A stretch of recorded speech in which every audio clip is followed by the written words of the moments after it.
ये एक नया जीएसटी आया है आज। और जब भी कोई जीएसटी आता है तो इस तरीके से एक वेलकम ईमेल आती है। वेलकम ईमेल के अंदर लिखा होता है वेलकम टू जीएसटी, सब्जेक्ट होता है। तो सबसे पहले तो हमें इस ईमेल को हमारे क्लाइंट के फोल्डर में सेव करना होता है, जिसमें कि इस तरीके से जैसे हमने फोल्डर बना रखा है तो एक जीएसटी रजिस्ट्रेशन का फोल्डर बना लेंगे। फोल्डर के अंदर हमारी एक वेलकम ईमेल वाली ईमेल सेव कर ली अपने, प्लस एक लॉगिन पासवर्ड हमें क्रिएट करना होता है। तो ये पर्सन है जिसका कॉन्टैक्ट डिटेल्स है, प्लस हमें लॉगिन पासवर्ड पहले खुद ही डिसाइड करना पड़ेगा कि हम लॉगिन पासवर्ड क्या बनाना चाहते हैं। तो नॉर्मली जो हम लोग फर्म के अंदर बनाते हैं, जैसे इसका नाम है आशिमा, और ये जीएसटी नंबर 07 दिल्ली का है। तो हम इस केस में लॉगिन में लिख लेते हैं आशिमा अंडरस्कोर DEL, और पासवर्ड आशिमा अंडरस्कोर 123। ये अभी हमने एक टेम्परेरी बना लिया कि जब हम जीएसटी का लॉगिन क्रिएट करेंगे तो इस तरीके से बनाएंगे। अब हम इस वाली ईमेल के साथ सीधा जाते हैं जीएसटी वेबसाइट पे, जहाँ पर कि हम जीएसटी के होम पेज पे आ जाते हैं।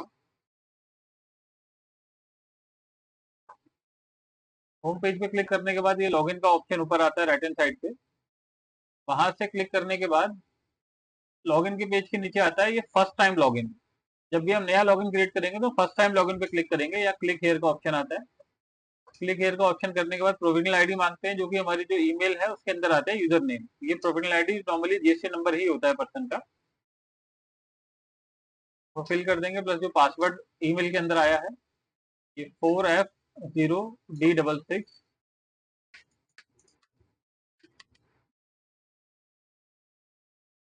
E90A,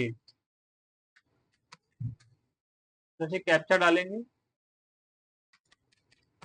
एंटर करेंगे, तो उसके बाद जो है इस तरीके से विंडो स्क्रीन ओपन होती है, जिसमें कि न्यू यूजर नेम का ऑप्शन आता है कि अब हम यूजर नेम फिल कर सकते हैं। अब जो यूजर नेम हमने पहले अभी एस्टिमेट बना के देखा था, ए कैपिटल आशिमा अंडरस्कोर DEL, ये हम चेक कर लेते हैं। आशिमा अंडरस्कोर 123, और दोबारा पासवर्ड डालना पड़ता है, आशिमा अंडरस्कोर 123। सबमिट करते हैं। इसमें लिखा है यूजर नेम ऑलरेडी एग्जिस्ट, कि ये वाला यूजर नेम पहले से एग्जिस्ट है, तो हम इसमें आगे 1 लगा देते हैं, और अगेन पासवर्ड अपना जो सेम था वही पासवर्ड डालते हैं, और अब सबमिट करके देखते हैं। तो आप देखो कि ये नई विंडो आ गई है। User name and password have been successfully created, kindly log in using the credential. अब हमने जो ये वर्ड फाइल में था यहाँ भी 1 टाइप कर लेते हैं, बिकॉज 1 हमने ऐड किया है, तो ये हमारा लॉगिन पासवर्ड हो गया।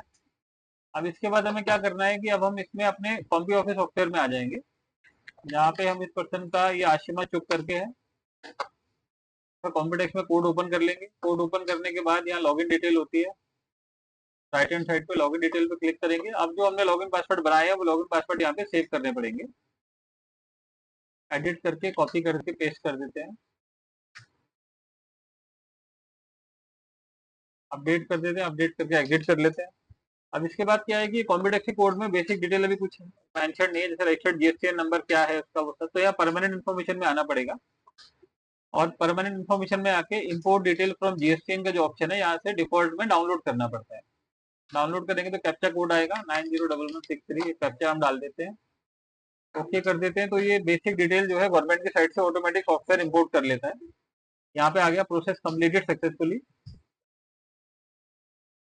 तो एक स्टेप तो ये हो गया कि डिटेल हमने डाउनलोड कर ली। डिटेल में आप देखिए फर्म का नाम आ गया, यहाँ जीएसटी नंबर आ गया, ये प्रोप्राइटरशिप सेलेक्ट कर देंगे। इसके अलावा सेकंड उसके अंदर आता है QRMP प्रेफरेंस सिलेक्ट। इसका मतलब होता है कि पर्सन जो रिटर्न कैसे कैसे फाइल करेगा, मंथली फाइल करेगा, क्वार्टरली फाइल करेगा। और जब भी जीएसटी नंबर आता है तो बाय डिफॉल्ट मंथली का ही ऑप्शन आता है। इसके लिए हमें विदाउट ओटीपी पे सिलेक्ट करना पड़ेगा और गेट फ्रॉम GSTIN करना पड़ेगा। तो उसके बाद वो ऑटोमेटिकली उसने मंथली मंथली ले लिया, मतलब मंथली, जिसको एग्जिट कर देंगे। तो यहाँ से हमारी बेसिक डिटेल कंप्लीट हो गई। एक बार इसको एग्जिट आ जाते हैं। अभी हमने सर्टिफिकेट डाउनलोड नहीं किया जीएसटी साइट से। अब यहाँ पर डेट आ गई और रजिस्ट्रेशन डेट फ्रॉम 23 मई 2025। इसके बाद अब हम लोग क्या करते हैं, लॉगिन पे जाते हैं। अब हमें सर्टिफिकेट डाउनलोड करना है गवर्नमेंट साइट से, तो इसी में नीचे आते हैं, तो आता है गेट रजिस्ट्रेशन सर्टिफिकेट, इस पर क्लिक करेंगे तो आ जाएगा registration certificate not found, do you want to download, उसको ओके करते हैं तो ऑटोमेटिकली गवर्नमेंट साइट पे जाके डाउनलोड करेगा। अब इस पे वेट करते हैं और डाउनलोडिंग का वेट करते हैं।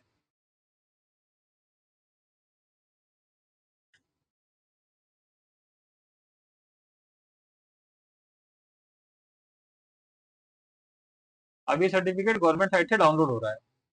जो हमारा कॉम्पिटेक्स सॉफ्टवेयर है वो ऑटोमेटिकली लॉगिन पासवर्ड फिल करता है। अब फिल करने के बाद जब कैप्चा पे कर्सर आ जाएगा तो कैप्चा डालने का ऑप्शन आएगा, फिर हमें कैप्चा फिल करना है। ओके करके अब हम कैप्चा फिल करते हैं। अब हमें कुछ नहीं करना है, हमें वेट करना है, जीएसटी सॉफ्टवेयर ऑटोमेटिकली सिलेक्ट करेगा। जैसे सबसे पहले आता है are you supplying GTA services. GTA का मतलब होता है गुड्स ट्रांसपोर्ट सर्विसेज, तो नॉर्मली इसका ऑलवेज आंसर नो ही होता है। इसके अलावा वो कोर बिजनेस पूछता है कि आप कोर बिजनेस में क्या काम करोगे, ट्रेडिंग मैन्युफैक्चरिंग, इसको भी हम एस्केप कर देते हैं। अभी सॉफ्टवेयर ऑटोमेटिक डाउनलोड कर रहा है, सर्टिफिकेट डाउनलोड हो गया है सॉफ्टवेयर से। अब यहाँ पे लिख के आगे सर्टिफिकेट डाउनलोडेड सक्सेसफुली, हम इसको ओके कर देंगे। ओके करने के बाद जब हम दोबारा ये जो गेट रजिस्ट्रेशन सर्टिफिकेट के साथ में पीडीएफ का ऑप्शन है यहाँ पे क्लिक करते हैं, तो यहाँ आ जाएगा do you want to open already downloaded GST, इसको ओके करेंगे तो सर्टिफिकेट ओपन हो जाएगा। इसको मैं डेस्कटॉप पे सेव कर लेता हूँ।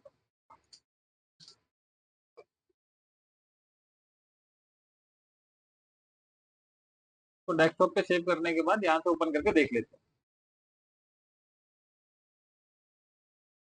तो ये हमारा जीएसटी सर्टिफिकेट होता है। में पर्सन का नाम आ गया, फर्म का नाम आ गया, प्लस इनका एड्रेस आ गया पूरा प्रॉपर, और साथ में जो भी प्रोप्राइटर होते हैं उनकी फोटो वगैरह आती है, ये इसके अंदर आता है। तो सर्टिफिकेट हो गया, तो ये चीज अब कंप्लीट हो गई यहाँ पे।